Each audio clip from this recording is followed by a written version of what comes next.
Okay, what's up YouTube? Sa video natin ngayon is magto-troubleshoot tayo dito sa RE Bajaj natin. Ang nangyari kasi sa RE Bajaj natin, nawala ang kanyang low beam sa headlight. Though meron siyang high beam, pero iti-trace pa rin natin kung ano nangyari sa electrical setup natin dito sa RE Bajaj. Let's go! Okay, so pakita ko lang na wala talaga siyang low beam pero meron siyang high beam. So, turn on ko lang accessories. Ayan. Then, switch on natin itong low beam niya. Ayan. So, kung makikita nyo, wala talaga siyang low beam. Pero meron siyang high beam. Ayan. Ayan o. So, meron siyang high beam which is yung yellow. Okay, so off muna natin.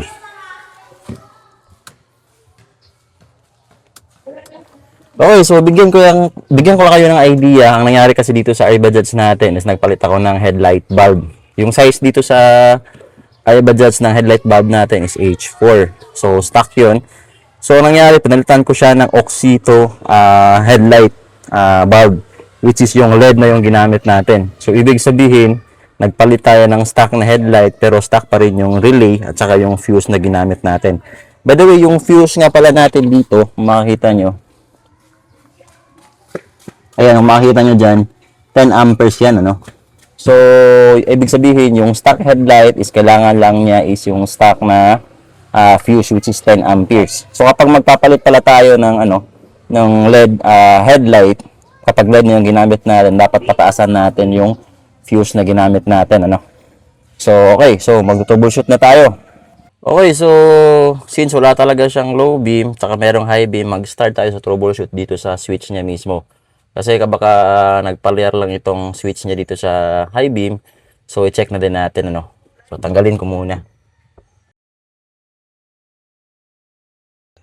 Okay, so natanggal na nga pala natin itong switch. Ito yung switch natin. And currently, naka-on yung accessories natin dito sa RE Bajaj natin. So, i-test natin siya gamit itong test light natin, ano. So, dito, since naka-on yung accessories niya, dapat mag-iilaw ito, ano. So, tingnan natin kung ilaw itong test light natin dito una. So, ayan, kung makikita nyo, nakailaw siya. Pero, hindi pa siya naka-turn into low beam. So, dapat hindi ito iilaw. Itong pangalawa, dapat hindi siya iilaw kasi naka-off pa yung low beam niya. Ayan, so wala siyang ilaw, ha. So, turn on ko lang yung low beam niya. Ayan, so naka-turn on na yung low beam niya. Dapat dito is iilaw siya. Kapag iilaw siya, meaning meron siyang kuryente na binibigay. Dapat iilaw ito, ano, tutok lang. Ayan, so meron siyang ilaw. Ibig sabihin, walang problema sa switch natin. Okay, so ibalik ko lang yung ibalik ko lang yung switch kasi sure na tayo na merong kuryente dito sa switch natin. So turn off ko lang. Then balik ko yung natin. Okay, since okay naman yung switch natin, so proceed na tayo dito sa wirings niya dito, which is check natin yung kanyang socket. Ito yung socket at saka relay. Then ito yung socket sa relay sa high. Ito yung high natin na relay. Ito naman yung low beam natin na relay. So i-check natin kung meron ba siyang kuryente, no? So i-check natin gamit itong test light natin. So kinonekta ko siya dito sa negative muna. Ayan. So nakasipit yan dyan. Ayan, makikita nyo. And then connect natin dito sa positive. So, kailangan naka-on yung susi natin, accessories, para ma-check natin kung meron ba siyang ilaw talaga. Let's go. Okay, so switch on muna natin yung accessories natin. Ayan. And then, of course, switch on natin itong low beam natin sa headlight. Ayan, so naka-on na yung low beam natin. Dito tayo mag-check sa socket at relay natin. So, kung makita nyo dito, check natin. So, kung may sira itong relay, dapat hindi siya iilaw, no? Oops. So, meron siyang ilaw, mga sir. Ibig sabihin, may kuryente dito sa socket, may kuryente din dito sa relay natin. Ayun. So, goods naman itong relay natin. May kuryente dito sa low beam, pero walang low beam doon wala siyang ilaw sa low beam. Dito naman sa high beam natin, so wala namang problema sa high beam, pero for reference lang, so, check natin itong switch natin ito high beam. Ayan. So, dapat iilaw ito. Kasi wala namang problema sa high beam. Ayan. So, meron siyang ilaw. Ibig sabihin, goods na goods tong relay natin at saka socket dito sa high beam. Pero yung problema natin is itong low beam. Meron siyang ilaw dito. May kuryente siya dito pero wala siyang binubuga na output na ilaw doon sa baba. Ibig sabihin nito mga sir, ang nangyari kasi nito, yung ginawa natin is nagpalit tayo ng replacement na relay, which is hindi pala siya akma dito sa ginawa natin pagpalit o pag-upgrade ng ilaw. So kung ma-remember nyo, nagpalit tayo ng ilaw which is LED. Pero yung ginamit natin na relay is ito. I think ano siya. Ito yung nangyari, oh. So, kung makikita nyo, medyo may, ano siya, may signage siya na nasunog. Ayan, kung makikita nyo. Ayan, oh.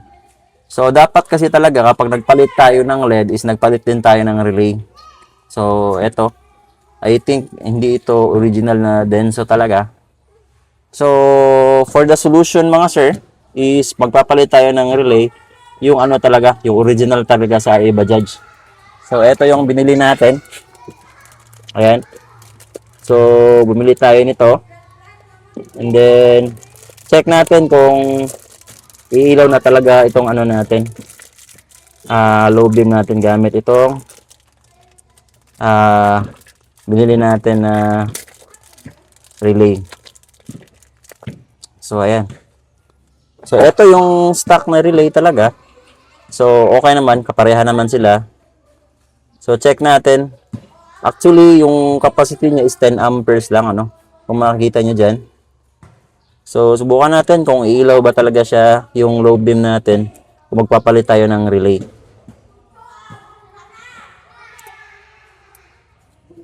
So, off muna natin. Ayan.